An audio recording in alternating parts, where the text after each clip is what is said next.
In 9.3, we're going to learn how to graph quadratic functions. And in order to graph our quadratic functions, any function that I give you, you should look for these 4 identifying points. First one, the easiest one, is finding your y-intercept. Remember, if something crosses the y-axis, that means that x equals 0. So if you go to your equation and you plug in 0 for x, your first term becomes 0, your second term becomes 0, and all you're left with is c. So it's always going to be your c term. If there's no c term there, then it's 0. So here's a point already, 0, -7 for this one. The other thing you can do is find your x-intercept, or your zeros. And these can only be found if you can factor the equation. The ones we're going to do today can be factored, but sometimes they cannot. So if we have the equation that I give you right here, remember x-intercepts means y equals 0. So if we plug in 0 for y, we can use the zero product property and set both things equal to 0. X minus 1 has to equal 0, and x minus 4 has to equal 0. So we can see that we have our 2 zeros at 1 and 4. Those are our 2 x-intercepts. Next 2 things are what we learned yesterday. Axis of symmetry, the halfway point in between the zeros, like we did in the notes. Or you can use -b over 2a. So for this one right here, I'm not going to take the time to factor it, find the zeros, and then find the distance in between them. So instead, I'm just going to plug some numbers into -b over 2a. So my b value is 6, so I have -6 divided by 2 times my a value, which is -3, and this simplifies to 1. So there is our axis of symmetry, or where our graph is cut in half. We have identical things on either side. And then finally, the vertex. Remember, you can take your axis of symmetry, your x value, plug it in to find your y value. So when we do that for this one, we have -3 times 1 squared plus 6 times 1 minus 7. So we get -3 plus 6, take away 7 more, we end up with -4.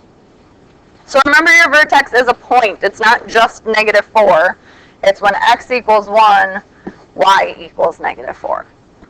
So when you have all this information, it's very easy to know what the graph looks like. You can just play connect the dots with a nice smooth curve. So let's do some examples. Let's sketch a graph of y equals x squared minus 4x minus 5. First thing we want to do is find the y-intercept. That's the easiest part. X equals 0, y has to equal -5, because this would be 0, and so that. So let's put that point on here, 0 down 1, 2, 3, 4, 5. Now remember, this isn't your vertex. This is just where your graph crosses the y-axis. So now let's find the x-intercepts. Remember, this only works when you can factor, because we're going to plug in 0 for y and see what we can get out for x. So I want 2 numbers that add to make -4 and multiply to make -5. Those 2 numbers are going to be -5 and 1. So we get x minus 5 times x plus 1. And since they're multiplied together and they equal 0, we can split them up and set them both equal to 0. And then we can solve them both. So we end up with x equals 5 and x equals -1. Those are our 2 x-intercepts, or our zeros. If we plug those in, we get 0 out for our function. So then we can find the line of symmetry one of 2 ways. We could count in and find the middle part. And if you do that, you'll see that it's at 2. Or you could do -b over 2a. If you plug that in, you'd end up with 4 over 2, which is 2. So we're going to draw the axis of symmetry on here as a dotted line. I like to draw it as a dotted line just to remind myself that it's not a part of my curve. It's just going to help me draw my curve. And now, using the line of symmetry, using that 2, I'm going to plug that back in and figure out the rest of my vertex, just like we were doing the other day. So, if I plug in 2, I get 2 squared minus 4 times 2 minus 5. So 2 squared is 4, minus 8 gives me negative 3. I take away 5 more, I end up with negative 9. So now we know our vertex. And remember, your vertex isn't just negative 9. It's the point 2 comma negative 9. So you go over 2, down 9. And now I have 4 points that I know have to be on my curve, and I can make one more really easy. Remember that the axis of symmetry cuts your graph in half, so you should have things that are exactly equal on opposite sides. Like these points right here are exactly 3 spaces away from the axis of symmetry on both sides. So that means that this dot right here, my y-intercept, has to have a matching point on the other side. It's 2 spaces away from my axis of symmetry, so if I go 2 in the other direction from my axis of symmetry, or at 4, I know that that has to be its mirror image. Remember, when you fold it up on the axis of symmetry, you should get the same thing on both sides. So now I have a really good idea of what this graph looks like. Smooth curve, and it goes up to infinity. And we're done. Let's try another one. So this next one here, I want to find the y-intercept again first. So remember, that means to plug in 0 for x and see what you get out. Get out negative 12. So this is going to be a long ways down. 1, 2, 3, 4, 5, 6, 7, 8, 9, 10, 11, 12. I made my graph a little longer, so you guys might have to do that as well.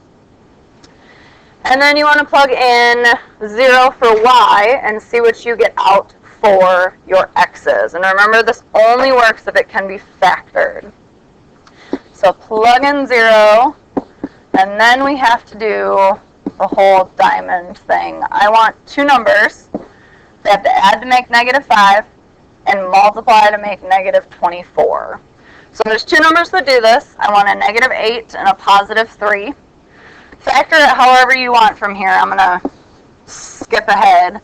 You should end up with your 2 binomials of 2x plus 3 times x minus 4.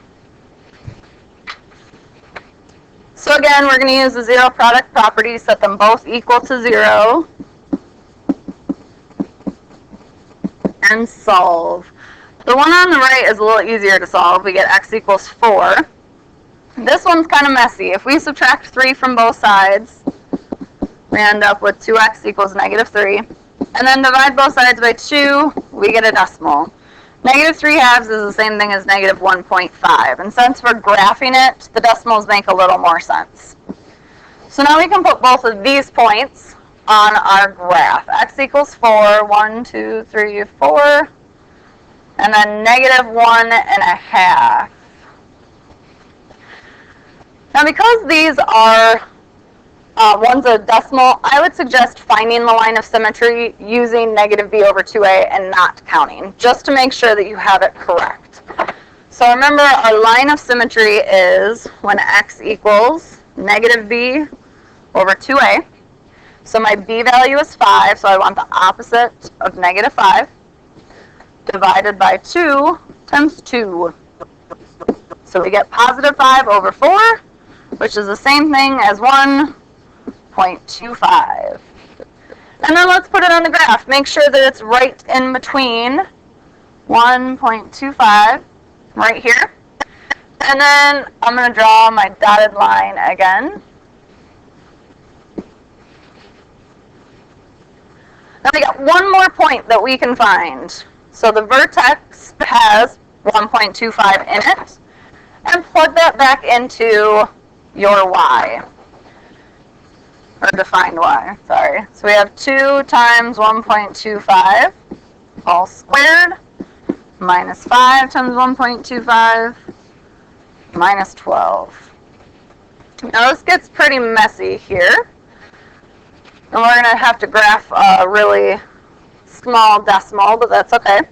So if I square 1.25, I end up with 1.5625. And then I want to multiply 5 times 1.25. So I get 6.25, and then it's still minus 12. So if I do 1.5625 times 2, this first thing becomes 3.125 minus 6.25 minus 12. So we end up with y equaling negative 15.125. So our vertex is when x equals 1.25, y equals negative 15.125. Pretty messy, but we can still put a point on our graph here. So this was 12, so I'm going to count down 13, 14, 15, a little after 15, make our dot. 5 dots is perfect because you know what both sides look like. Right now we only have 4. So remember, we can go the opposite direction of our y-intercept here and find another point. So remember, this is 1.25 spaces away on the left. So I need to go 1.25 spaces on the right. So if our axis of symmetry is at 1.25, and I want to add another 1.25, I'm going to go to 2.5. So it has to still be when y equals negative 12, but this time we want x to be 1, 2.5. And those are the symmetric points. If we were to fold our paper in half, they would line up. So now knowing all of this information, we can make a nice estimate of what our graph looks like. All right, story problem time. So the height in feet of a football that's kicked can be modeled by the function f of x equals negative 16x squared plus 64x. Sketch a graph of the height of the football in relationship to time. Determine the maximum height, the time it's at the maximum, and the total time in flight. So let's sketch a graph before we worry about any of the other things in here. So first thing we want to find, just like back here, is our y-intercept. So if x equals 0, y also has to equal 0 because there's no c here. So 0, 0 is a point. And that definitely makes sense with our story problem here. At time equals 0, the football is 0 feet in the air. I want you guys to factor this. Find your 2 x-intercepts. Pause the video and do that on your own. Alright, so I could factor this by taking out a GCF. So when I did that, I found 2 x-intercepts. One I already knew. X equals 0 is one of them. And then also x equals 4. So if I go over 1, 2, 3, 4, this is another x-intercept. Then pause the video. Make sure that you can find the axis of symmetry and the vertex. Make a nice smooth curve, and then we'll talk about the rest of the questions that were asked. Okay, so I found that my axis of symmetry was when x equaled 2, and then when I plugged that back in, I got the vertex at 264. So then I made my nice little graph there. So now let's answer some of these questions. How high did the football go? We can take a look at the graph and easily see that it is 64 feet up in the air. That's how high, or the maximum height of the football. And we found that because 64 is the maximum amount. Remember, maximums and minimums. Your graph will never get higher than that. So the time that it's at the maximum, how far did it get before it reached that maximum? Remember, this axis is height, and this axis is time. So you're looking for the x part of your vertex, which is 2 seconds. And then finally, the last one, total time in flight. So it went up, came back down, and all that happened here was just 4 measly seconds. If you have any questions, make sure you write them down.